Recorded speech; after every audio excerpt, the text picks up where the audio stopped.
Afternoon, Rovers. I hope you guys all had a great 4th of July weekend. I know we all did. We're going to kick off today's Rovers Week on fire safety. So we've got some great videos by the Anne Arundel County Volunteer Fire Department, as well as we're going to learn about how to be safe outdoors when we're exercising and how to avoid all the complications that come with how hot the weather's getting.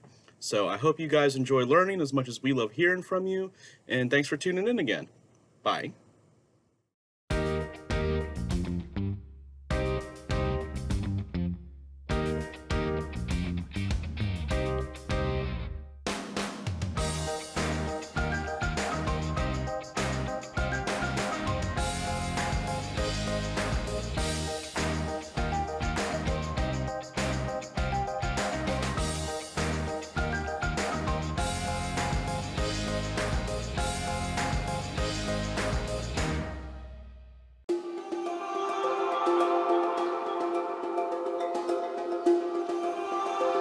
Hi, my name is Daniel Scotton, and I'm the Public Education Specialist for Anne Arundel County Fire Department.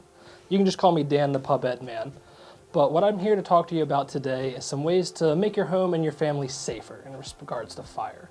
First off, I'd like to talk about some smoke detectors. According to the NFPA, which is the National Fire Protection Agency, 3 in 5 fire deaths are in homes that either don't have smoke detectors or their smoke detectors aren't working properly. That's 60% of fire fatalities.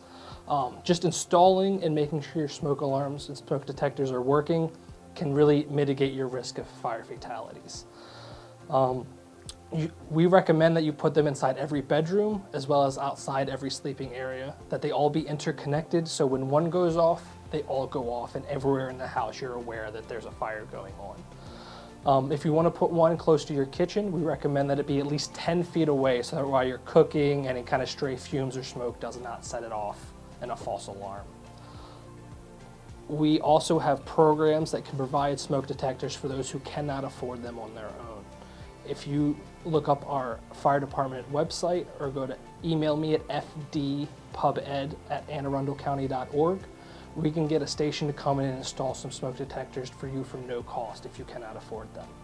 If you're hard of hearing and the sound-based smoke detectors don't work for you, there's an organization called FABSCOM, that's FABSCOM.org, and they actually have a grant program that will let you get free hard of hearing smoke detectors. Now, the important thing is to check them every month, because right now smoke detectors are supposed to be good for 10 years. That does not mean you don't need to check them though. Because if you just put it up there and you don't think about it for 10 or 20 years, and maybe the battery malfunctioned, maybe something wasn't quite installed, maybe you forgot to take that little tab out of it so the battery's connected. So what we recommend is once a month, you and your family get together. You can give it a chore for your kids, give them something to do here while we're all stuck inside. It's just have them look over those smoke detectors, hit that test button, and make sure they're working properly.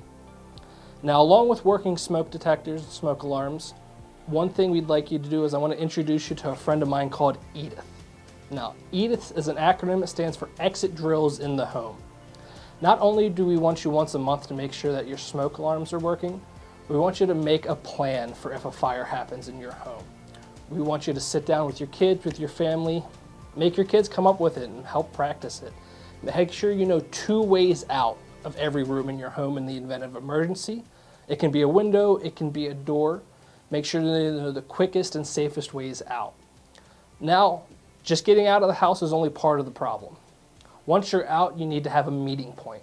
That's one location that everyone knows to go to in the event of an emergency, so that when firefighters and paramedics arrive, we know who's out of the house. So everyone gets to that meeting point, and once everyone's out, you stay out. You do not go back into your home.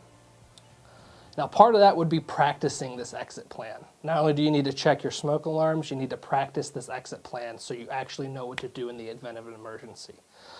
Practice your low crawling, crawling under smoke and staying low. Practice how to check a door if there's fire, which is using the back of your hand, pressing up against the wood or the plastic to see if it's hot.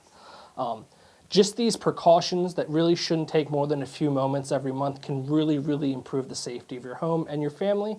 And like I said, it can give your kids something else to do right now.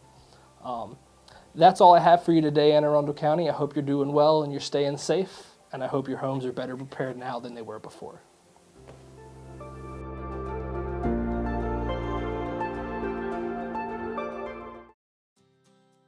Many people enjoy outdoor activities. As the weather gets warmer, it's important to play it safe when exercising outside.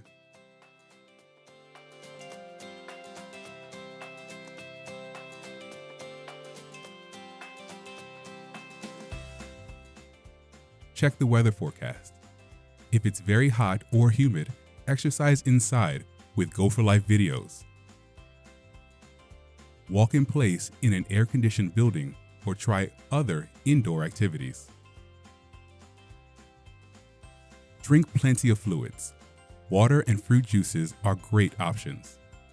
Avoid caffeine and alcohol. Wear light-colored, loose-fitting clothes in natural fabrics. Dress in layers so you can remove clothing as your body warms up from activity. Get medical help right away if you think someone might be having a heat-related illness, and know the signs of hypothermia, such as headache, confusion, dizziness, or nausea. For more information about exercising safely in hot weather, visit www.goforlife.nia.nih.gov.